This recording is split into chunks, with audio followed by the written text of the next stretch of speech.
জনাব তারেক রহমান সাহেব বাংলাদেশের নতুন ধারার রাজনীতি শুরু করতে চাচ্ছেন। সেই আলোকে আমাদের বিএনপির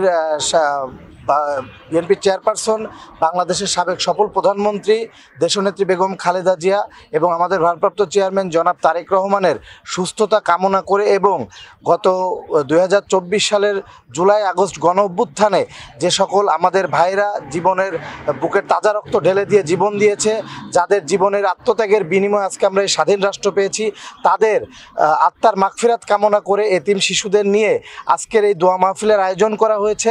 আমি এর আগেও বলেছি, আমি এরকম প্রায় 4 থেকে 5টা এতিমখানা এতিম শিশুদের নিয়ে এই ধরনের প্রোগ্রাম আয়োজন করব। তাদের মাঝে কোরআন শরীফ বিতরণ করব, তাদের মাঝে আমি হাদিসের বই বিতরণ করব এবং তাদের সাথে ইফতারি করে আমি দোয়া অনুষ্ঠান আয়োজন করেছি, দোয়া অনুষ্ঠান করব।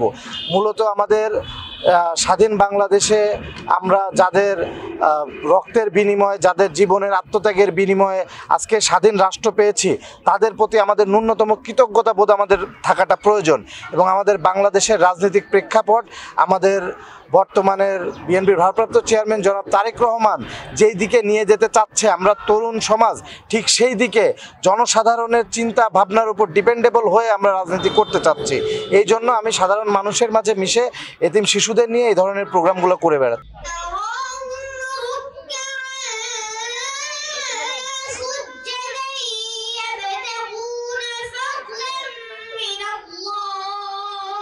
أعوذ بالله من الشيطان